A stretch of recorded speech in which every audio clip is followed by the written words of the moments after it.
Hey YouTube, welcome back to our Candles Cartel YouTube channel. Today I'll be showing you guys how I made these concrete candle vessels using only cement, water, and black acrylic paint. Stay tuned. So starting off, I will be making the 10-ounce candle jar. I use about 280 grams of cementol and then 70 grams of water and black acrylic paint. I'm not using any titanium dioxide because I want it to be a little bit on the darker side. I feel like a lot of the jars I have do have more lighter colors. So with this black, I am really just going for like a black marble look with a dark cement.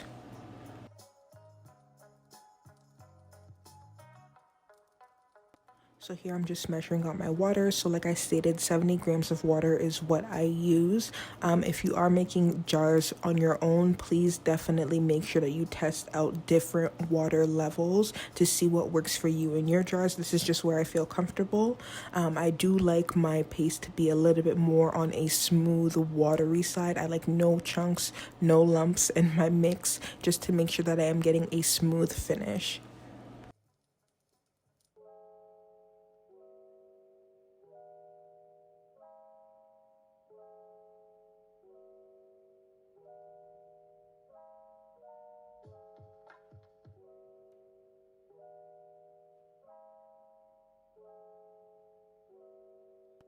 To mix the cement, I'm just using a red cup and a regular spoon. I just feel like it works best for me in terms of scraping the sides, making sure I have no chunks in there, making sure that I have a smooth consistency. So I'm just mixing it just to make sure that I have a very smooth paste. And once that's done, I'm going to go in with the black acrylic paint. I did put the actual brand of the acrylic paint in the next clip when I make the 8-ounce candle jar. So please stay tuned for that.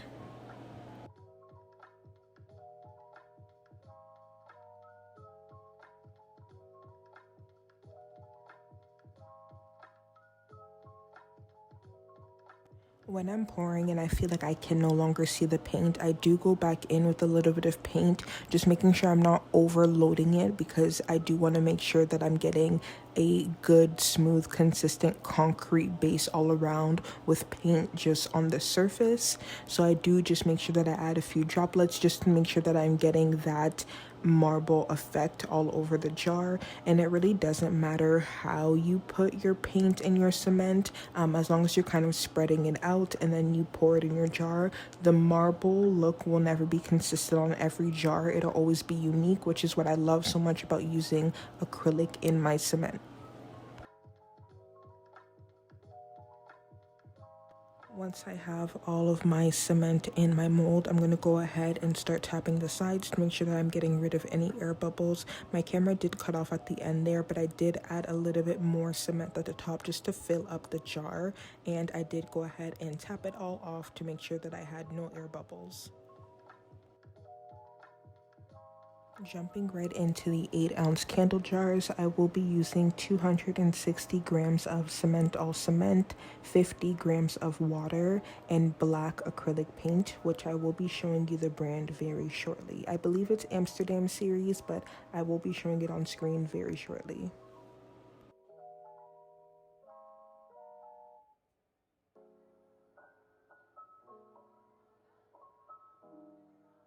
Now that we have our water and our cement, we're going to go ahead and add our black acrylic paint. This is the paint I use, the Amsterdam series black acrylic paint. I do love it so much that I did order it in other colors, so I am waiting for it to arrive, and I will be testing out some more jars with those colors. But I just want to give a huge shout out to my friend who gave me this paint back in August. Actually, she gave it to me for different purposes, but I just got around to using it now, and it's probably the best brand of acrylic paint, and I just love the pigmentation so much.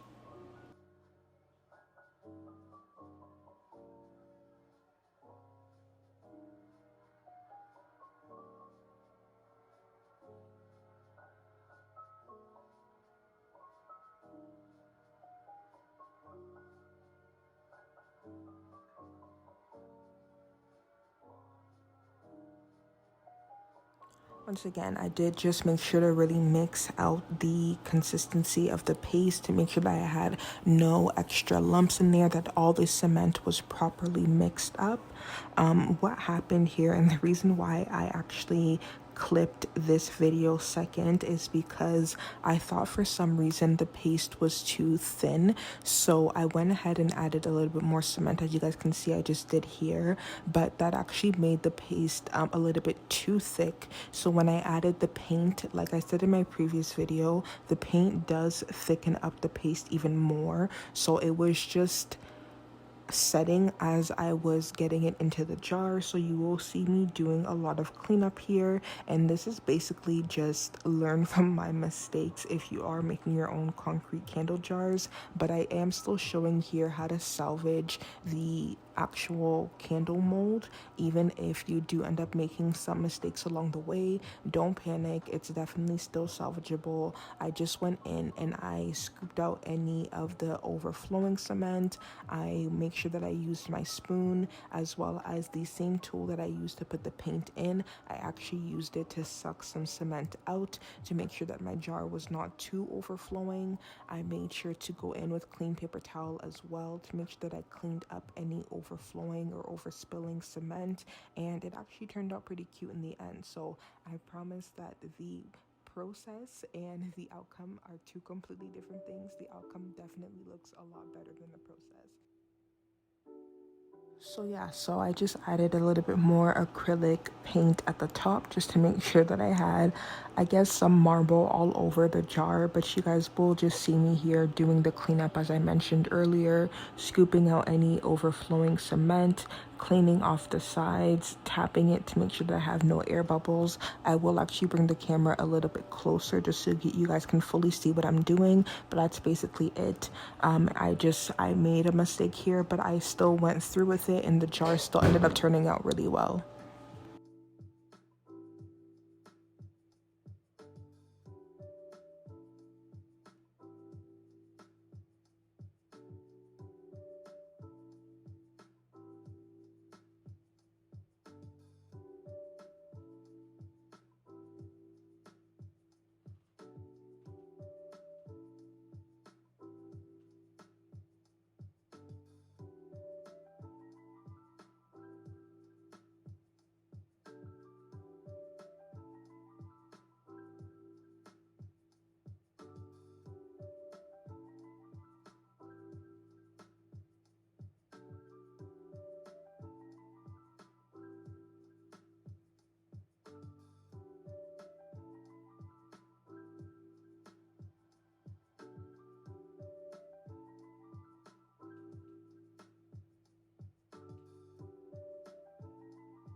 All right, now that I am satisfied with the way that it looks, I'm going to go ahead and let it set. And once it's set for about 20 to 30 minutes, I did let these guys set a little bit longer, so I did go up to 30 minutes today, but about 20 to 30 minutes, I will go ahead and start unmolding them. So this part can get a little tricky, but the best technique I suggest is to roll your mold backwards away from your body. I just feel like that's what works best for me, so I'm just doing that here. And this is the smaller one that we made, so the one that gave us a lot of trouble. It still ended up turning out really cute. It's still usable. There is a few air bubbles in there, so I am gonna go ahead and test it out just to see if it works. I might just use it as a at-home jar if I can't use it for anything else, but I still feel like it turned out really cute. And then this is our big boy, our 10-ounce candle. So this one turned out really, really nice. And I'm just gonna bring all of the black acrylic paint jars that I made, all the jars that I used the black acrylic paint with, I should say, just so you guys can see what the difference look like. All the jars are all unique in their pattern, and that's absolutely what I love about using black acrylic paint, or just acrylic paint in general. If you have the right brand, it just turns out so pretty all the time. Here I was just saying I wish I would have swirled it around a little bit more so I had more of a texture overall every everywhere in the jar, but we learn as we go, right? So definitely next time I will take that into account. But here's all the jars I made. I really hope that you guys enjoy the YouTube videos, and please subscribe if you haven't already, like the video, and make sure you comment below if you have any questions. Take care, guys.